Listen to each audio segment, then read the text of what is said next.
Cette fois, c'est la fin, on se retrouve pour une nouvelle vidéo Lego Review. Aujourd'hui, du set Le Robot Chevalier de Feu, sorti donc dans la gamme Lego Ninjago Legends, une nouvelle gamme qui a débuté en juin 2025 chez Lego, un sous-thème on va dire de la gamme Ninjago évidemment. C'est donc 71 846 comptant 996 pièces, le Fire Night Mech en anglais, évidemment sorti au prix public de 119,99 €. Un set donc assez, on va dire, attendu de cette vague de juin 2025. On va tout de suite en parler en long, en large, en travers. Mais tout d'abord, on va commencer par les mini-figurines. Juste ici, vous avez la mini-figurine du Maître du Feu, une mini-figurine exclusive à ce set. En effet, beaucoup d'éléments sont exclusifs à cette figurine, en passant tout d'abord par les épaulettes, le torse et les jambes. Effectivement, les cheveux avec le bandeau, première apparition en janvier 2021 avec l'Epic Battle Set de Kai. La tête, elle, date du film, donc 2017.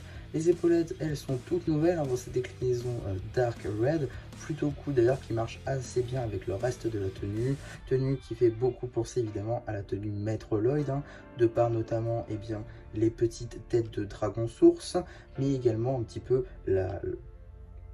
les éléments, comment est-ce qu'ils sont positionnés. Je pense notamment à la ceinture qui certes est inversée, mais globalement c'est un peu la même forme. Vraiment les dorures marchent assez bien, je trouve. Vraiment c'est une tenue qui pourrait très bien marcher en tant que Master Kai. Ça pourrait être très très cool, notamment de l'avoir dans Dragon Rising. En tout cas de très très beaux éléments avec des petites typographies rouges sur du Dark Pearl, sur du Dark Red. On a également du doré et également un tout petit peu de chromé. Voilà, il y a deux déclinaisons dorées. C'est franchement du plus bel effet. À l'arrière, on retrouve une tête de dragon source entourée de flammes qui fait encore plus penser à une tenue Maître Kai, comme on peut le retrouver sur une tenue Maître Lloyd. Vous avez vu juste ici la première expression faciale, mais vous connaissez également la deuxième. En termes d'accessoires, Kai possède cette magnifique épée Reveal Blade en Dark Pearl Grey, donc c'est effectivement le même moule que l'épée Reveal Blade des sets de juin basé sur la saison 3 partie 2 de Dragon Rising, mais cette fois-ci en déclinaison Dark Pearl Grey qui marche franchement super bien avec le doré. Une magnifique épée qui n'est pas exclusive, en effet, on la retrouve également dans le Dragon Gardien. Mais ce n'est pas tout, on a également une seconde mini-figurine qui, je vous l'accorde, reste quand même assez anecdotique par rapport à la figurine de Kai, sobrement appelé le pêcheur, une figurine, tout ce qu'il y a de plus commun, on va dire, peut-être quasiment aussi inintéressante qu'un habitant du Ninjago City, mais qui peut être quand même assez intéressant de par ses éléments. Bon, les cheveux, tout ce qui est plus classique, on trouve dans la gamme City. De même, finalement, pour la tête, sur la figurine de Clemon dans les sets Ninjago, City Adventures. Effectivement, donc un personnage nommé de la série City Adventures, Clemon. Donc là encore, du City. Cette pièce, donc, on peut mettre au cou afin de mettre un stud à l'arrière de la minifig. Bon, voilà, une pièce assez classique là encore. Le torse, lui, est assez intéressant, effectivement. En première apparition, Ninjago City Market, donc un set assez onéreux. Et deuxième apparition, après, dans la ville au tournoi. Donc là encore, un set assez onéreux. Donc, même si ce set, là aussi, à 120 € reste assez onéreux, il reste toujours moins onéreux que les deux autres sets, donc ce qui permet de l'avoir pour beaucoup moins cher, même si évidemment le torse est disponible sur Pick-a-Brick. Également des jambes donc en sandgreen, tout ce qu'il y a de plus classique. Voilà, rien de plus à dire là-dessus. Il y a quand même une seconde expression faciale où il est vraiment apeuré, ce qui peut bien fonctionner à côté du monstre pour le coup. À l'arrière, on est venu accrocher son chapeau avec une pièce transparente comme si elle allait tomber de derrière lui. Donc ça, c'est plutôt cool là encore pour le mouvement et l'action de la scène. Si je retire tout ça, on peut apercevoir l'arrière du torse avec de très très belle topographie, même qu'assez sobre. En termes d'accessoires, une pagaie. Avant de s'attaquer au set en lui-même, on va notifier ce qu'il y a en parallèle de ceci. Tout d'abord, un petit démon de brique turquoise. Pas assez rare pour le noter, mais tout de même pas assez commun, je trouve. On le retrouve pas dans beaucoup de sets, ce turquoise là, même si en vrai on s'en fiche pas mal, je pense. Ce qui va plus nous intéresser déjà, c'est l'inclusion de ce poster juste ici, donc dans un format A3, donc qui est 2 fois plus gros que le format A4. Un poster très sympathique pour le coup, que je vais vous montrer comme ceci. Voilà, avec vraiment une scène très très stylée, mettons donc en scène justement ce fameux Fire Night Mech tel que nous pouvons l'avoir dans ce set. C'est franchement très stylé et je sais pas si vous avez remarqué, mais sur Instagram, j'ai souvent vu des gens mettant en scène des sets, notamment type diorama, que je pense notamment à Dans de la mer, je pense à Star Wars, je pense à Indiana Jones, qui mettaient en scène donc leur set comme ceci, avec un poster du film derrière. Je pense très honnêtement que pour la gamme Ninjago, on peut se rapprocher de ça avec ce poster là en fond, derrière le set en lui-même. Ça peut être franchement très très stylé, je pense. En tout cas, c'est une bonne inclusion, c'est quelque chose en plus qu'on n'aurait pas forcément demandé. Donc c'est cool de la part de Lego déjà de nous mettre ce genre de choses. C'est une petite attention, mine de rien, avec la somme qu'on sort pour ce genre de set. Je pense ici évidemment au set donc on va pas aujourd'hui, mais ça vaut également pour le Guardian Dragon, qui sera sans doute l'objet d'une prochaine vidéo. Également, avant de s'attaquer au robot en lui-même, chose que nous ferons donc un petit peu après, j'aimerais qu'on parle rapidement de la boîte juste ici, qui très honnêtement donne envie. Il n'y a pas à parler plus, ça donne très clairement envie, avec cet aspect peut-être plus adulte de Ninjago aussi, un boxer très sympathique, avec des couleurs donc sombres juste ici, avec quand même les patterns de logo de Dragon Rising qu'on peut voir, mais en noir, avec des éclairs rouges, une petite fumée, on a également le logo ici en côté, on a également le logo 14+, qui fait forcément envie, avec le côté peut-être plus adulte de Ninjago, également la référence forcément le compte de pièces, mais surtout Illustrated Cover Art Treatment.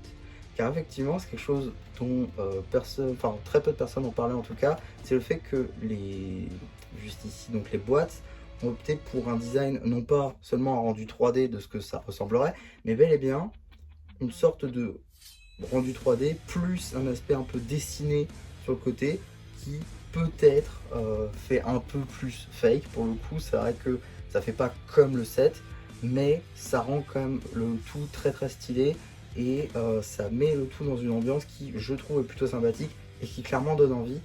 C'est un très bon design de boîte et j'espère revoir ça à l'avenir. On sait notamment qu'on va avoir d'autres sets Ninjago Legends à l'avenir, notamment en 2026, peut-être une série dédiée à Jay cette fois-ci. Donc franchement ça peut être très très sympa je pense d'avoir une boîte comme ceci pour 2026 et même pour le Guardian Dragon, on y reviendra lors de sa review. En tout cas aujourd'hui on va s'y attaquer à ce petit Fire Night Mech qui tout d'abord a monté et un véritable bonheur en vrai. 8 sachets en tout si je ne me trompe pas, on a il me semble un bon 5 sachets pour le robot et 3 sachets donc pour la structure.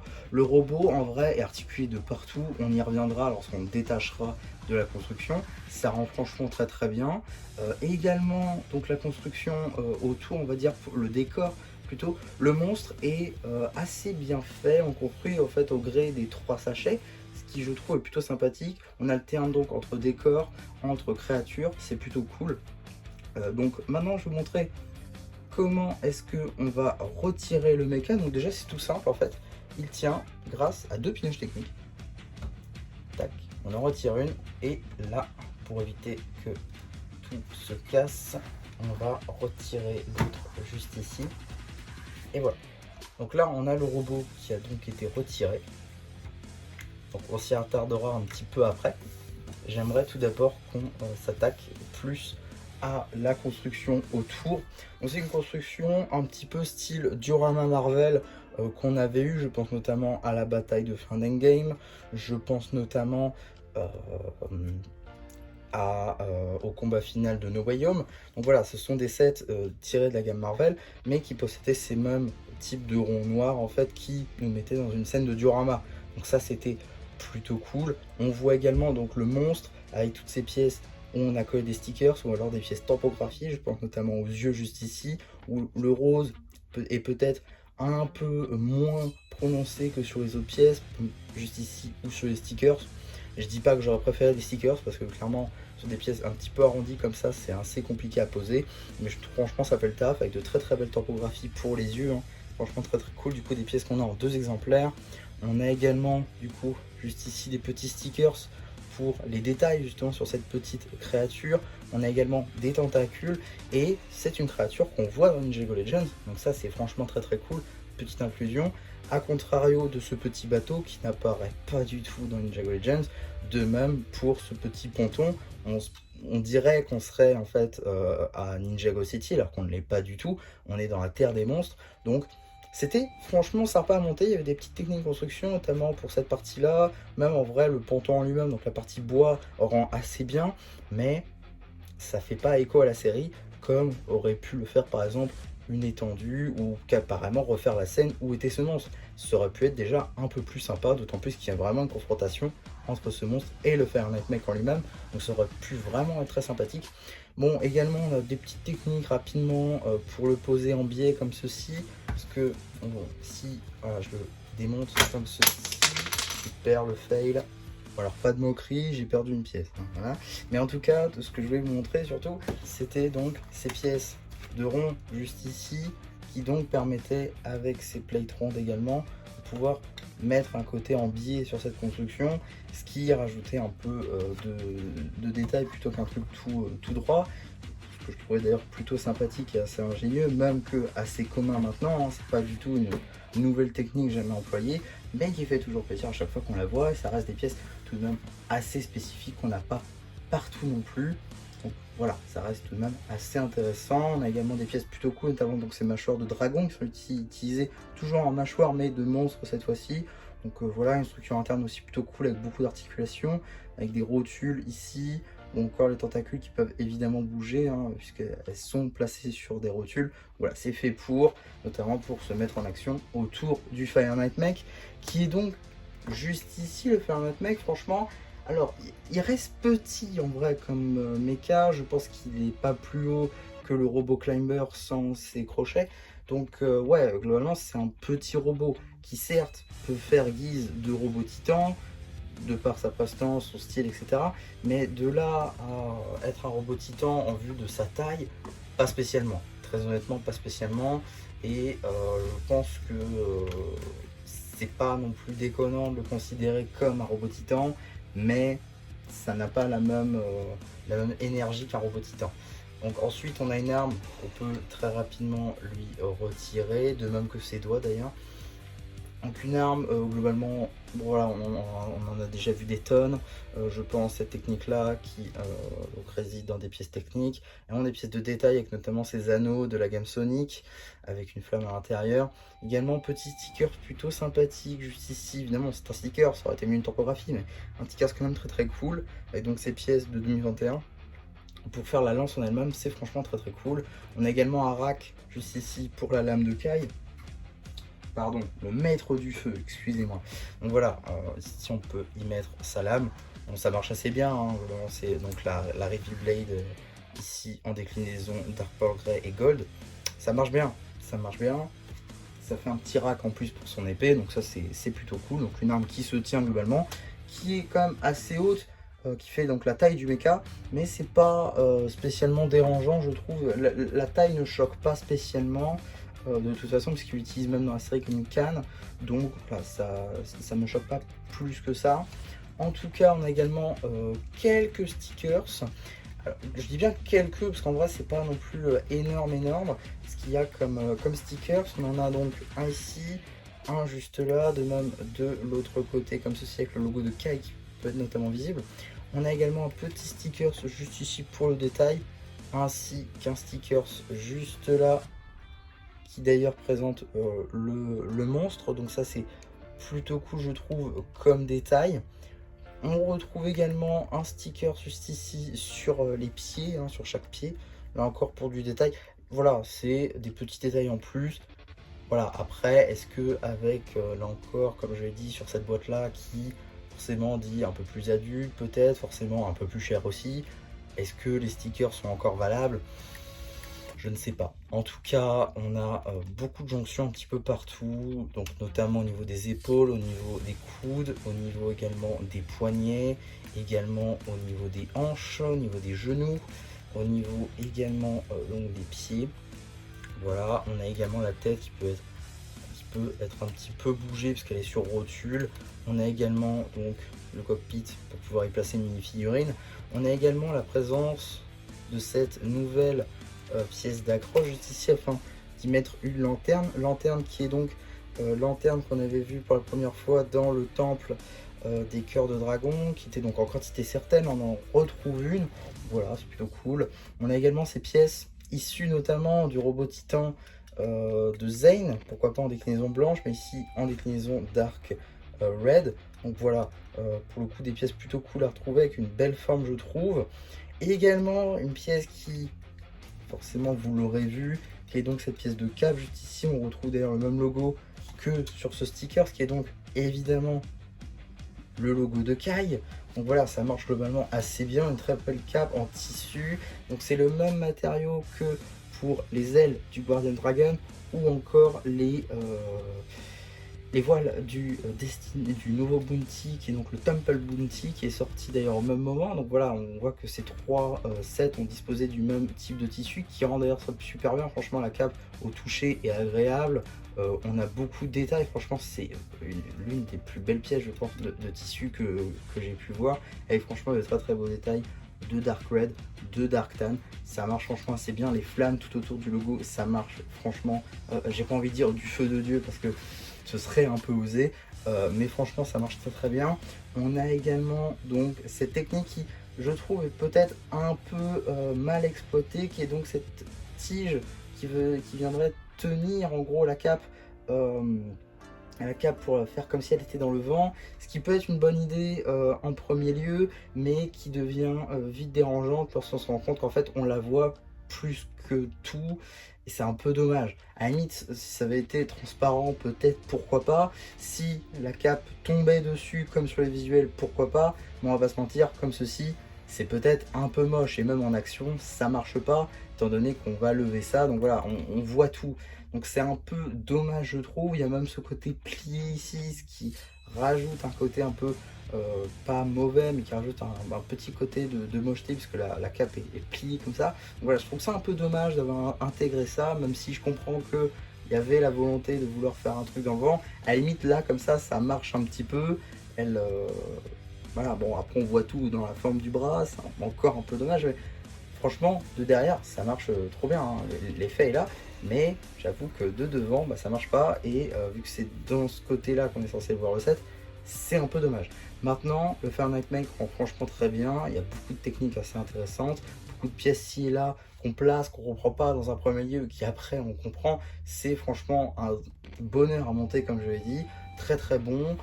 On fait d'ailleurs une jambe par sachet, et après les bras on le fait en un seul sachet, je n'ai pas compris. Voilà, les bras sont assez fins, mais là encore ça choque pas spécialement, c'est peut-être fait pour également, et franchement l'ensemble rend super bien comme je l'ai dit. Donc franchement un super set, d'autant plus si vous le trouvez en promo, 120 €. Là encore ça peut valoir le prix, 120 €, mais peut-être un peu cher. Alors qu'à Smith Toys par exemple, je suis pas sponsorisé ou quoi, hein, voilà, mais c'est juste, c'est là-bas que j'ai acheté personnellement, 100 €, 99,99 €. Ça vaut clairement le coup, et je pense même qu'à Noël il sera encore moins cher, pas forcément à Smith Toys mais dans d'autres magasins. Je pense très honnêtement que ça fera partie des must-have on va dire de Noël, avec le Guardian Dragon évidemment. Donc forcément vous pourrez toucher ce genre de set moins cher, et ce sera le cas chaque année, comme on va avoir là peut-être des sets sur Jay. Je pense voilà qu'il y aura des choses à faire avec ce genre de set qui, pour l'exposition, pour un fan de Ninjago, ça marche très bien. Également, petite précision peut-être sur le passé de ce set.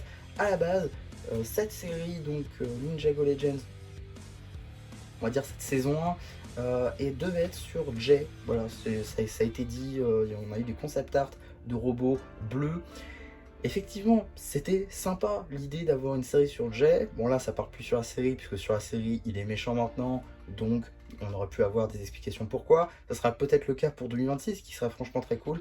Mais franchement, Ninjago Legends Monstrosity nous a donné une série de fous, un développement de personnage sur Kai qui était assez fort, et ce qui rajoute un petit peu de choses quant à Dragon Rising. Donc franchement, je pense que c'est des sets qu'il faudrait acheter, dans la mesure où ça conforterait l'ego d'en refaire d'autres. Puisque franchement, on peut le voir notamment, ils ont mis la blinde sur la communication sur Monstrosity, parce qu'ils voulaient que ça marche, et pour cause, ils ont fait des sets de fou, ils ont mis de l'argent sur la table, on attend juste maintenant que ça parte.